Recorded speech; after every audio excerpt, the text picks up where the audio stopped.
Halo semuanya, selamat datang kembali di channel kesayangan kita The Spooky Storyteller.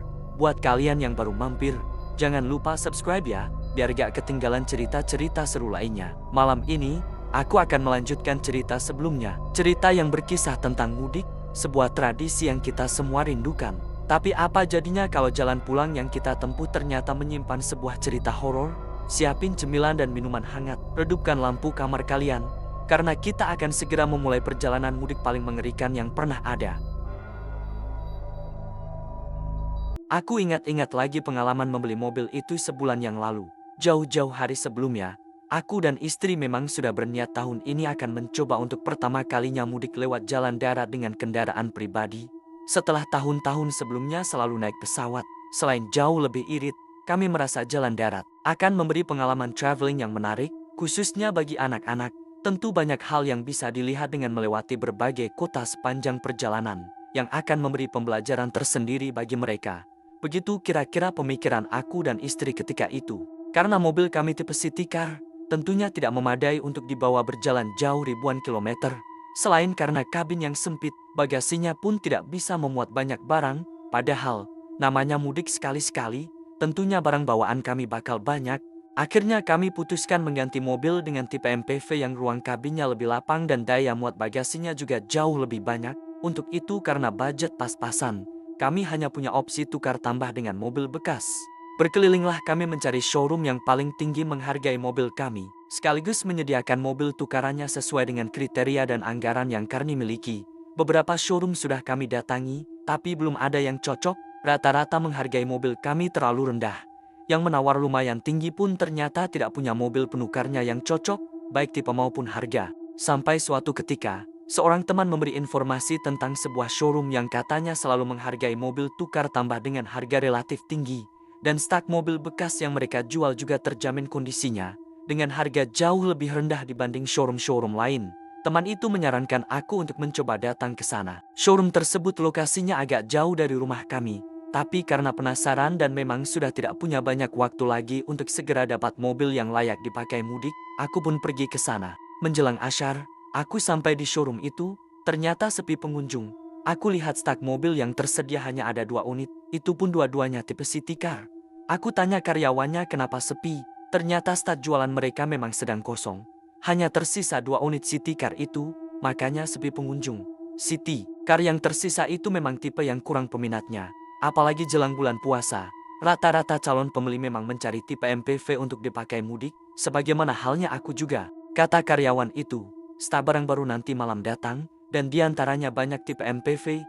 Dia suruh aku untuk datang lagi besok. Tak lupa aku tanyakan, berapa mobilku mereka hargai. Ternyata apa yang dibilang temanku itu benar, mobilku dihargai 5 juta lebih tinggi dibanding showroom-showroom lain yang sudah aku datangi sebelumnya. Keesokan harinya, aku datang pagi-pagi bersama seorang mekanik dari bengkel langganan.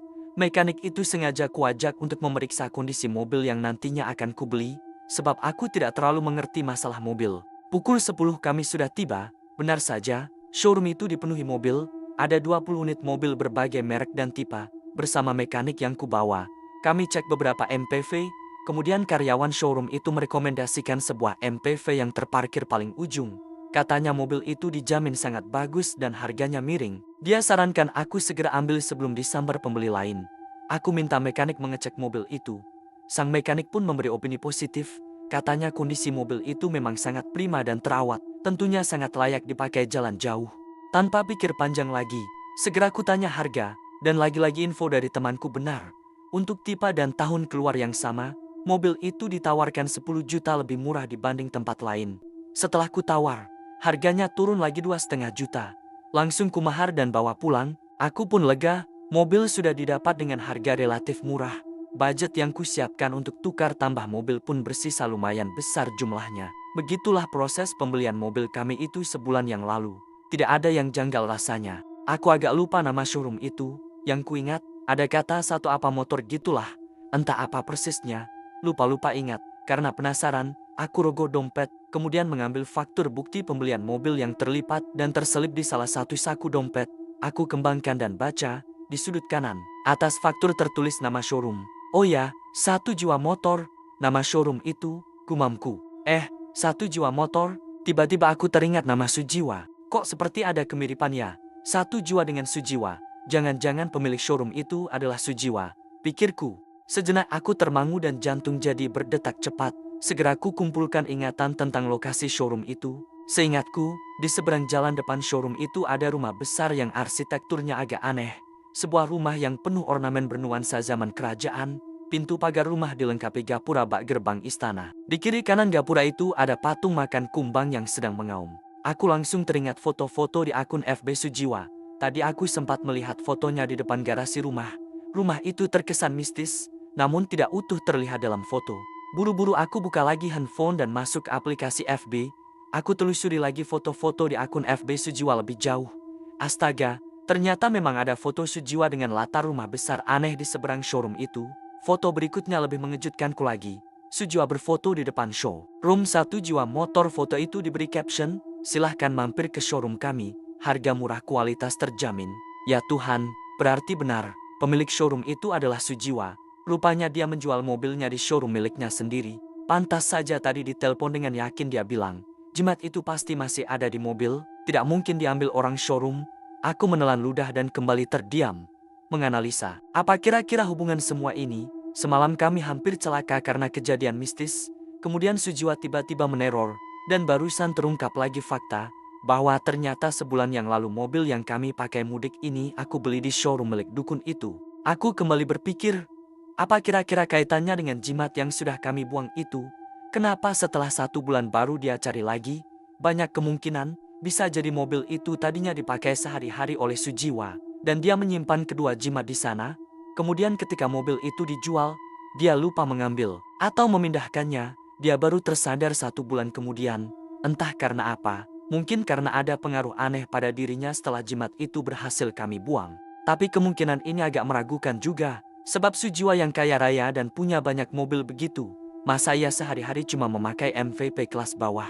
Tentunya dia punya mobil sekelas Fortuner, Pajero, atau bahkan Elfard. Kemungkinan lain, bisa jadi semua mobil yang akan dijual di showroomnya itu memang ada jimatnya sebagai penglaris, dan kenyataannya showroomnya itu memang sangat laris. Tiap ada stok barang, selalu cepat terjual. Harusnya ketika satu mobil terjual, karyawannya mengambil lagi jimat penglaris itu sebelum mobil dibawa pembeli. Nah, mereka lupa mengambil jimat di mobil yang aku beli. Namun lagi-lagi kemungkinan yang ini juga tidak sepenuhnya logis. Showroomnya laris sepertinya bukan karena tuah jimat, tapi karena mobil-mobil yang dijual memang kondisinya bagus dan harganya miring. Atau bisa juga dia memang sengaja meninggalkan 2 jimat itu di mobil yang akan dijual. Namun aku tidak bisa mengira-ngira apa tujuannya jika memang kemungkinan ini yang terjadi. Apa dia sengaja mau menjadikan pembeli mobil itu sebagai tumbal untuk memenuhi salah satu syarat perjanjian persekutuannya dengan iblis yang bersemayam dalam jimat itu? Atau dia ingin lepas dari persekutuan dengan cara mencarikan tuan baru untuk kedua jimat itu? Entahlah, aku belum mampu menyimpulkan kemungkinan mana yang paling mendekati kebenaran. Aku ngeri memikirkan jika kemungkinan terakhir yang benar. Yang jelas, saat ini kami sedang berhadapan dengan teror Sujiwa. Ancaman dia lewat telepon tadi jelas tidak main-main. Kami terancam bahaya yang tak kalah mengerikan dengan pengalaman gaib semalam. Setelah sholat zuhur dan mengisi penuh BBM, perjalanan kami lanjutkan. Aku merencanakan perjalanan akan non-stop hingga tiba di Lubuk Linggau. Jarak yang akan kami tempuh kurang lebih 195 km dengan waktu tempuh sekitar 4-5 jam.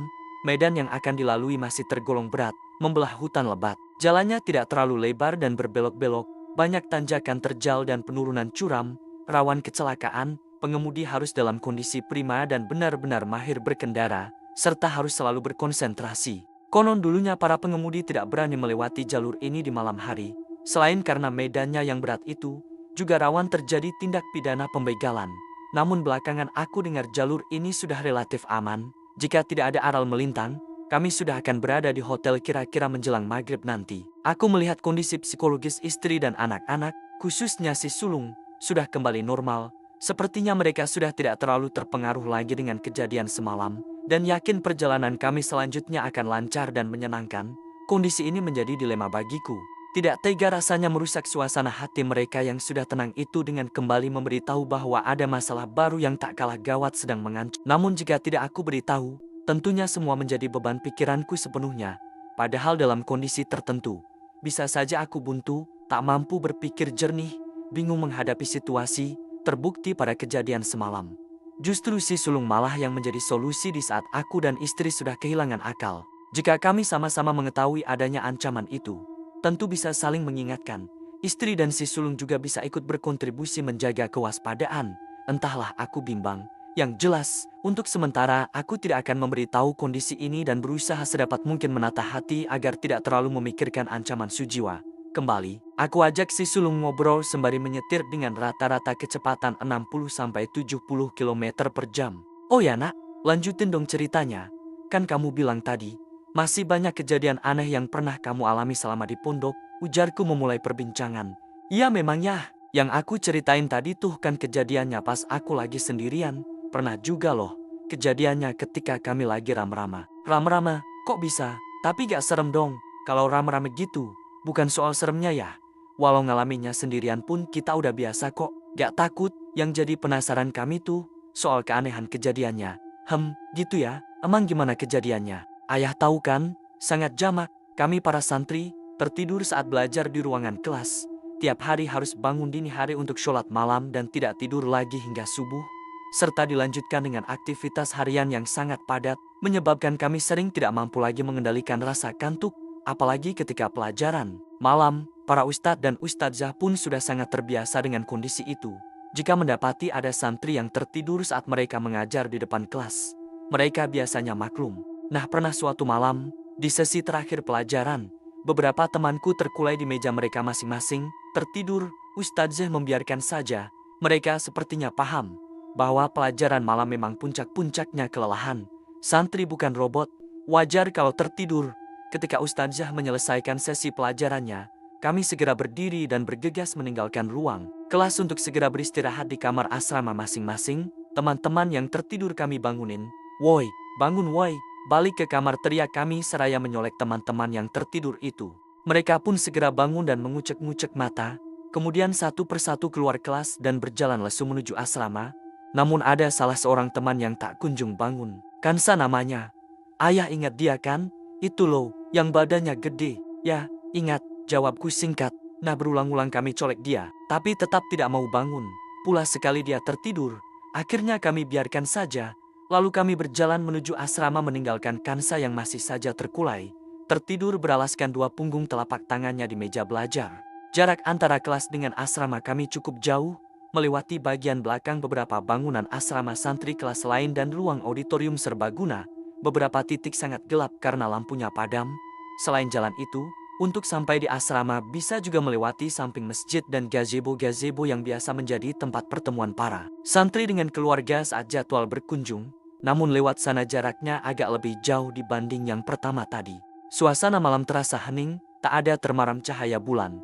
Angin pun tak terasa berhembus sama sekali. Daun dan ranting pepohonan juga diam, tak ada yang bergerak, benar-benar malam yang senyap. Karena merasa seram, kami mempercepat langkah supaya segera sampai di asrama. Lebih 2 menit kemudian, sampailah kami di asrama. Satu persatu kami masuk kamar. Ayah belum pernah lihat kamar kami kan? Belum, kembali aku jawab singkat. Aku memang belum pernah melihat kondisi kamar mereka, bundanya yang pernah. Karena laki-laki tidak diperbolehkan sampai ke area asrama santri perempuan. Kamar kami adalah sebuah ruangan yang lumayan besar, kira-kira seukuran satu ruang kelas. Di ruangan itu digelar 15 kasur ukuran single beralaskan karpet sebagai tempat tidur kami. Posisi kasur-kasur itu tersusun membentuk letter U dalam ruangan. Di sebelah masing-masing kasur terdapat lemari tempat penyimpanan pakaian, buku-buku dan benda-benda pribadi kami. Kamar kami itu bersebelahan dengan 3 ruangan kamar lainnya yang berjejer dengan kondisi masing-masingnya persis sama. Dan di bagian depan kamar itu terhubung oleh selasar. Di sanalah kami sering santai. Biasanya kami suka duduk-duduk di selasar itu sambil bercengkrama dan menikmati camilan. Karena selalu saja ada di antara kami yang dapat kiriman camilan dari keluarga. Dan selesai kelas malamlah biasanya kami santap rama-rama, sebelum gosok gigi dan kemudian tidur. Nah, Amira duluan masuk kamar, disusul teman-teman yang lain. Semua langsung menuju lemari masing-masing, segera menyimpan buku-buku dan perlengkapan belajar lainnya. Tiba-tiba Amira, yang posisi lemari dan tempat tidurnya kedua paling ujung, berseru kaget, Hansa, kok kamu udah ada di sini? Kami serempak menoleh ke arah Amira. Benar, ternyata Hansa, yang tempat tidurnya paling ujung, terlihat sudah berbaring di kasurnya. Posisinya menyamping dan wajahnya tak terlihat karena menghadap dinding. membelakangi kami semua yang baru saja masuk kamar. Kok kamu udah duluan nyampe kamar? Kansa, kan tadi kamu masih tertidur di kelas ketika kami tinggal. Kami gak melihat kamu mendahului kami tadi. Kamu lewat gazebo ya? Kok bisa duluan nyampe? Lari ya? Tanya Amira bertubi-tubi. Tapi Hansa tidak menjawab sama sekali. Dia tetap bergeming dari posisinya. Ya tuh kayaknya, pasti dia tadi berlari lewat gazebo, makanya duluan sampai di kamar. Ibu Andin yang posisi tempat tidurnya berseberangan dengan Amira. Satu persatu kami keluar lagi dan duduk di selasar. Andin menenteng keluar camilan yang siang tadi baru dia terima. Keripik pisang khas Lampung, kiriman dari mamanya yang dihantar dengan ojek online. Sudah 13 orang kami berkumpul, ngemil keripik pisang sambil ngobrol, sementara Amira masih di dalam, melipat beberapa potong pakaiannya yang sudah kering dan menyimpannya dalam lemari. Sebelum ikut keluar, Amira bermaksud mengajak Hansa. Hansa, ayo ikut keluar. Ada camilan kiriman mamanya Andin tuh. Yuk kita makan rama-rama. Abis tuh gosok gigi bareng ke belakang. Hansa tetap diam, tak bereaksi sama sekali. Amira mendekat dan mencolek bahu Hansa, berusaha membangunkannya. Hansa tetap tak bersuara, tapi kemudian dia membalikkan badannya pelan-pelan. Setelah posisinya telentang, perlahan dia mengangkat badannya sampai posisi duduk, kemudian menoleh dan menatap tajam ke arah Amira. Melihat Hansa aneh begitu, Amira melangkah agak menjauh. Pas ketika tolehan Hansa sempurna mengarah ke Amira, Amira juga menatap Hansa. Mereka beradu pandang. Ih Hansa, kalau gak mau ikut, ya udah, wos aja. Gak usah melotot gitu dong. Lagian muka kamu kok pucat begitu, ujar Amira. Amira mulai merasa gak nyaman, kemudian dia cepat-cepat keluar, meninggalkan Hansa. Sampai di selasar, Amira segera bergabung dengan teman-teman yang lain. Posisi camilan sudah hampir setengahnya habis. Kami ngemil sambil ngobrol seru. Terus aku tanya, Amira, Hansa udah tidur, gak mau gabung dia? Iya tuh, aneh dia. Aku panggil gak nyahut, aku colek supaya bangun, malah melotot. Terus mukanya pucat pula, serem tahu, gerutu Amira. Pucat gimana? Tanyaku ingin tahu. Belum sempat Amira menjawab lagi. Tiba-tiba Ernie, yang dari tadi hanya diam berseru setengah berteriak. Tuh, lihat tuh ada yang datang. Serempak kami menjauhkan pandangan ke arah yang ditunjuk Ernie. Dalam temaram, samar-samar terlihat ada sosok yang berjalan dari arah deretan gazebo tamu. Jalannya pelan, semakin mendekat semakin jelas. Yang datang itu seorang santri juga, pakai gamis berwarna gelap. Setelah makin dekat, tiba-tiba sosok itu berteriak, ih, kalian jahat ya, ninggalin aku sendirian ketiduran di kelas. Astagfirullah. Kami semua terperanjat kaget dan berteriak, Kansa. Setelah terdiam sesaat, kami segera berlarian masuk kamar. Sesampainya di kamar, kami kembali terperanjat dan histeris. Astaga, kamar kosong.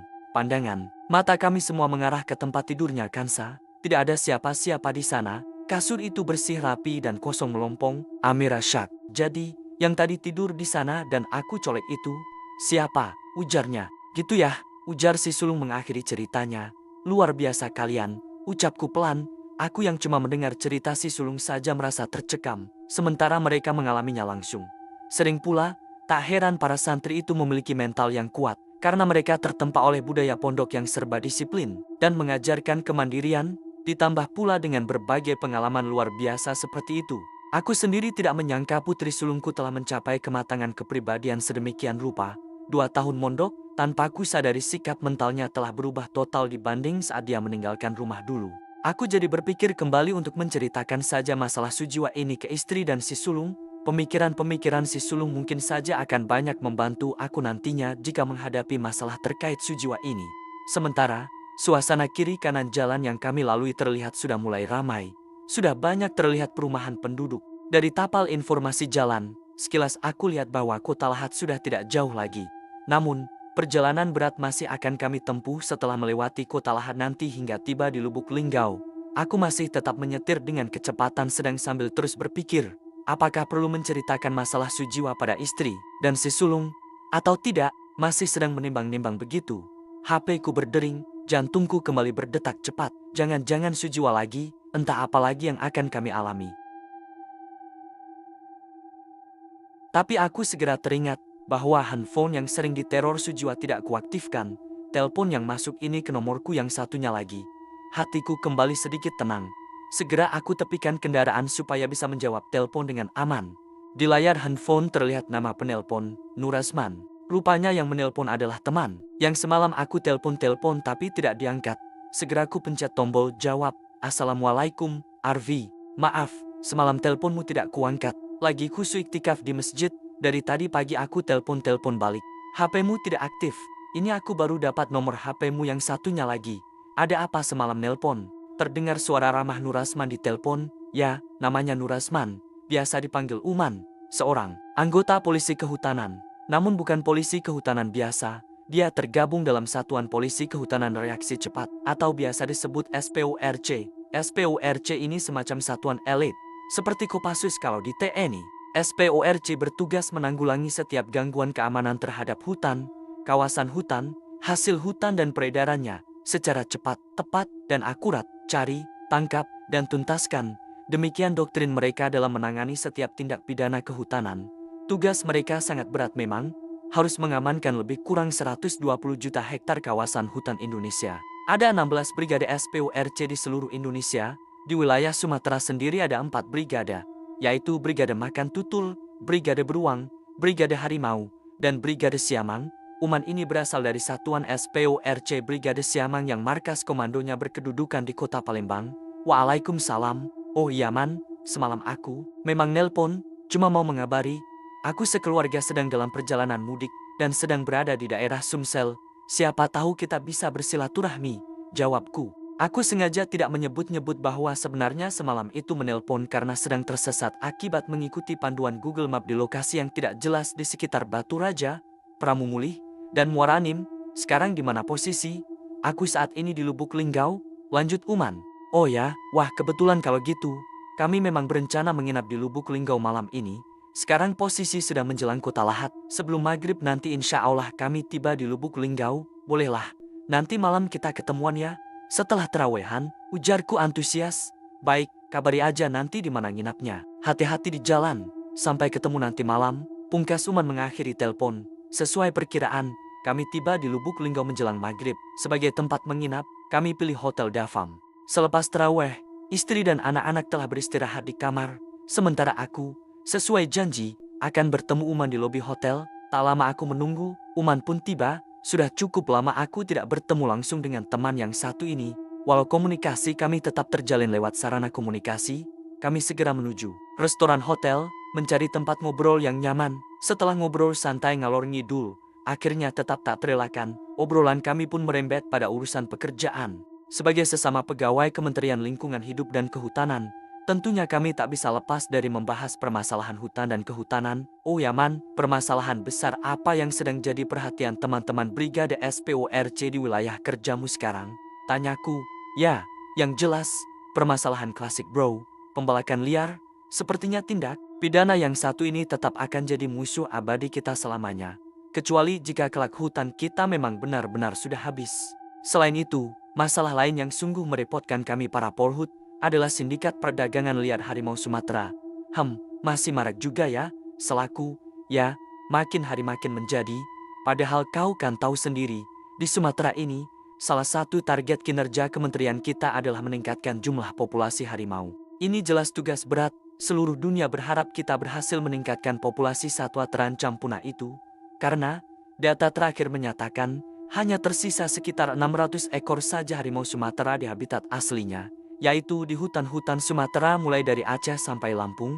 Nah, di tengah beratnya upaya itu, diperparah pula oleh makin menggilanya ulah para pemburu liar, sehingga penambahan populasi sebagaimana yang ditargetkan Presiden itu semakin sulit dicapai. Lahir 1 atau 2 ekor, terbunuh pula 1, 2, bahkan lebih karena ulah para pemburu liar. Mana mungkin penambahan jumlah populasi bisa terjadi? Kami sinyalir, hampir di seluruh Sumatera ini marak perburuan dan perdagangan harimau secara ilegal itu. Ya, memprihatinkan memang, timpalku pelan. Aku teringat, di kampungku Sumatera Barat, harimau juga masih cukup banyak berkeliaran di hutan-hutan hampir di semua kabupaten. Oleh orang Minang, harimau sebenarnya sangat dihormati. Ia tidak hanya dianggap sebagai hewan buas biasa, melainkan bak makhluk mitologi yang dianggap keramat. Karena hormatnya, orang Minang tidak menyebutnya dengan sebutan harimau, melainkan inyak balang atau kakek belang dalam bahasa Indonesia. Masyarakat Minang juga percaya bahwa harimau sesungguhnya adalah penjaga kampung dari hal-hal negatif. Dulu di salah satu desa, aku pernah dapat cerita, ada seorang pria yang mati diterkam harimau. Setelah dilihat mayatnya, ditemukan keanehan, mayat itu utuh, yang terluka parah hanya bagian bawah perutnya. Setelah diperiksa secara seksama, ternyata bagian kemaluannya hilang diambil harimau. Usut punya usut, belakangan ketahuan bahwa pria yang terbunuh itu ternyata seorang yang doyan selingkuh, suka main perempuan. Nah, ini Balang yang akhirnya menamatkan riwayatnya. Sang raja hutan melindungi warga desa lain dari kesialan karena perilaku buruk pria itu. Juga sangat sering ada cerita tentang para petani yang ketika tersesat di hutan, dituntun oleh harimau untuk kembali ke desa mereka. Biasanya harimau akan meninggalkan jejak kakinya atau menggerak-gerakkan semak-semak sebagai petunjuk arah yang harus diikuti oleh orang yang tersesat hingga akhirnya tiba di pinggiran desa. Bentuk penghormatan masyarakat Minang terhadap harimau juga terlihat pada aliran silat harimau nan sangat tersohor itu. Silat harimau pernah diekspos dalam film aksen berjudul Merantau, yang dibintangi oleh aktor laga kenamaan Indonesia, Iko Uwais, tahun 2009 silam. Nenek moyang orang Minang berhasil melahirkan serangkaian jurus silat yang sangat mematikan yang inspirasinya berasal dari harimau. Gerakan menyerang dan bertahan aliran ini meniru sepak terjang harimau ketika sedang bertarung. Konon, ilmu silat harimau ini tidak akan bisa dikuasai dengan sempurna oleh pendekar berwatak jahat. Sebaliknya, seorang pendekar berwatak baik yang telah menguasai seluruh falsafah silat harimau dengan sempurna, seolah mampu menyatu dengan harimau. Ketepatan, kecepatan, dan ketangkasan sang pendekar ketika bertarung pun layaknya seekor harimau. Bahkan ada mitos di masyarakat yang meyakini bahwa pendekar yang demikian telah memiliki roh harimau dalam dirinya. Sehingga, harimau liar di hutan belantara pun patuh pada mereka. Oleh karena itu, aku agak heran jika ternyata juga banyak sindikat pemburu harimau di Sumatera Barat, mengingat begitu spesialnya keberadaan harimau bagi orang Sumatera Barat kebanyakan. Terima kasih banyak yang sudah nonton, jangan lupa like, komen, dan share video ini ke teman-teman kalian. Sampai jumpa di cerita selanjutnya. Tetap waspada di jalan ya.